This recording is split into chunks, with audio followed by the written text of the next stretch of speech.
এই ভারতীয় স্ক্রিপ্ট এখানে রূপায়িত করার কাজে নেমেছে কিছু মানুষ, নাহলে তাদের কি স্বার্থ আছে বাংলাদেশকে নিয়ে ঠাট্টা রসিকতা মেতে উঠেছে। ছি। তো ধরেন আমাদের কাজের সমালোচনা করবেন, কোনো সমস্যা নাই, বলবেন যে ঠিক আছে আমার কিছুই পারতেছি না, ফাইন। কিন্তু যখন ব্যক্তিগত চরিত্র হনন করা হয় সম্পূর্ণ মিথ্যা আজগুবি ভিত্তিহীন তথ্য দিয়ে, তখন মনে হয় সমালোচনাটা আসলে অসৎ উদ্দেশ্যে করা। এই সরকারকে শক্তিহীন করা, অনৈক্য, মানুষের আন্দোলনকারী মানুষের মধ্যে অনৈক্য নিয়ে আসা, দেশকে ডিস্টেবিলাইজ করা, পরাজিত শক্তিকে হাতে অস্ত্র তুলে দেওয়ার অভিপ্রায়গুলি করা হয়। আমি আসলে ইলিয়াস হোসেনের যে সমস্ত ভিডিও কন্টেন্ট গুলো করেন, প্রচুর লোক আছে যারা নাকি ইলিয়াস হোসেনের কথাকে বেদ বাক্যের মতো বিশ্বাস করে। কারণ মানুষের বিশ্বাসকে তো আপনি চেঞ্জ করতে পারবেন না। তারা যদি বলেন ইলিয়াস হোসেনের সমস্যাটা কি, যে উনি এখন আর সাংবাদিকতা করেন না, ওনার মনে যা আসে তাই বলেন, এবং উনি কেন বলেন সেটা উনি জানেন। যারা তাকে ডিফেন্স করছে তারা তাদের সুবিধাভোগী, আসিফ নজরুল সাহেবের কাছ থেকে সুবিধা নিচ্ছে। কিছু ইউটিউবার আছে, তাদের অবস্থা থেকে যেটা মনে হচ্ছে পদে আগুন শুধু লাগে নাই, আগুনে কয়লা হয়ে ওই যে কয়লা যেন ফাইটে যায় না, ওদের পাশে এরকম লাল হয়ে ফেটে আছে এই অবস্থা। হ্যাঁ, ওটা কাপড় যদি উদাম করেন না, উদাম করলে দেখবেন ওই অবস্থা হয়ে আছে। কারণ কি, হিটটা ঠিক জায়গা মতো হয়েছে।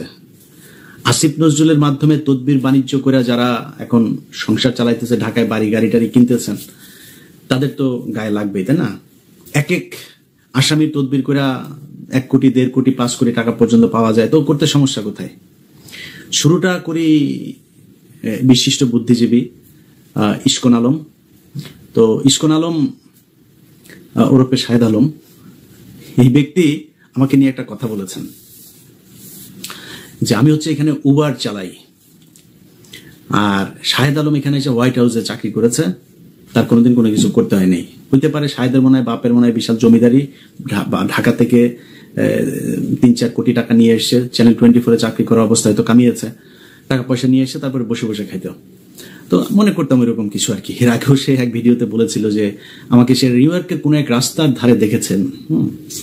কথা তো বলেন চিবাই চিবাই, বিশাল এক, দেখলে মনে হয় যেন শেরে বাংলায় কে ফজলুল হকের চাইতে বেশি জ্ঞানী লোক। তো উনি এর আগেও আমাকে নিয়ে এই ধরনের কথাবার্তা বলেছেন। আর সবশেষ আমি হচ্ছে উবার চালাই। শাহেদ আলম, আমি শুধু উবার চালাই না, আমি এখানে কফির দোকানে কাজ করেছি, আমি এখানে গ্রোসারির দোকানে, বাংলাদেশের মুদির দোকান আছে না, মুদির দোকানে কাজ করেছি, আমি এইখানে একদম লিটারেলি বাংলাদেশে পিজা ডেলিভারি দেন না, বাংলাদেশে আপনারা যে পিজা ডেলিভারি অর্ডার দেন বাসায় দিয়ে আসে, ওইভাবে বাসায় নিয়ে নিয়ে তারপরে দিয়ে এসছি। আমি একদমই লজ্জাবোধ করি নাই। আপনি আমার উবার ড্রাইভার বললেন আর কি বললেন, একদম লজ্জা করি নাই, লজ্জা, কিন্তু লজ্জা পাইতাম যদি আপনি যেটা করেছেন সেটা করতাম। এখন আপনি কি করেছেন সেটা একটু জানানো দরকার না? যেহেতু আপনি এখানে এসে হোয়াইট হাউসে চাকরি করতেন, আপনার বিশাল আকারে আমাদের উবার ড্রাইভার, তাদেরকে আপনার কাছে খুব বেশি মানে ছোট লোক মনে হয়েছে, ছোট জব, এটা খারাপ লেগেছে। তো আপনারটাই করি, শুনি আমরা ছোট করে একজনের একটা অডিও রেকর্ড শুনি। অডিও রেকর্ড হচ্ছে আমাদের এখানকার বাংলাদেশি এক ভাই আছে, খলিল ভাই। খলিল ভাই সালাম আলাইকুম। আপনার খলিল বিরিয়ানির আজকে টাকা ছাড়া বিজ্ঞাপন করে দিচ্ছি একটু। তো খলিল ভাইয়ের এই 4-5টা ব্রাঞ্চ আছে আপনার খলিল বিরিয়ানি নামে। আপনারা যারা আমেরিকা যারা আসেন নিউ ইয়র্কে, তারা আমি জানি না নিউ ইয়র্কের বাইরে ওনার ব্রাঞ্চ আছে কিনা। তো নিউ ইয়র্কে যারা আসেন তারা অনেকেই হয়তো শুনেছেন যে খলিল বিরিয়ানি কোনটা। এই খলিল বিরিয়ানি প্রতি মাসে মাসে শাহেদকে 1000 টাকা করে সাহায্য দিত। তো সাহায্য দিত, যে এই সাহায্য দেওয়ার বিষয়টা আমি তার ফোন করলাম, ফোন করে জিজ্ঞেস করলাম ভাই কি অবস্থা। হ্যাঁ, কথা বলতে বলতে শুনি তার বক্তব্যটা, শুনে তারপরে আপনাদের সাথে আবার আলোচনায় ফিরি। আপনার এই যে আপনারা কি মানে এমনিতে সাংবাদিকদের জন্য কোনো বাজেট টাজেট আপনাদের নাই নাকি? আছে, বাজেট থাকবে না কেন? সাংবাদিকদের বাজেট অবশ্যই আছে। কিরকম আছে একটু বলেন তো বস। এই যে সব মিলে তো ভালোই বাজেট দিই।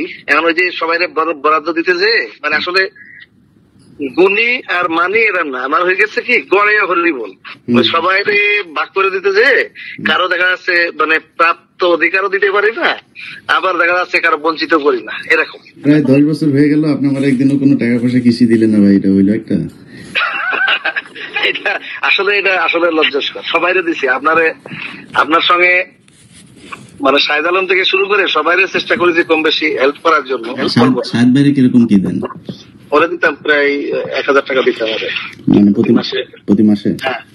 হ্যাঁ, তো ওইটা ছিল সর্বোচ্চ বরাদ্দ। আর এমনি দেখা যাচ্ছে এক একজনের এক এক রকম। শাহেদ আলমের বরাদ্দ এত বেশি থাকতে কারণ কি? ও আবার ওই দেখা যাচ্ছে দুই দিক থেকে। ওই সময় ফ্যামিলি নিয়ে আসছে, একটু সমস্যা, প্লাস হলো দেশি মানুষ, সাতক্ষীরার, আমার বাড়ি যশোর। এই হচ্ছে আমাদের শাহেদ আলম। শাহেদ আলম এখানে হোয়াইট হাউসের বিশাল বড় চাকরি করতে, টাকা পয়সা কোনো সমস্যা নাই। সে বলে থাকে বিভিন্ন মানুষের কাছে, ইদানিং আবার বলে যে তার বউ বিশাল বড় এক চাকরি করে। শাহেদ আলম, তোমার বউ কি চাকরি করে?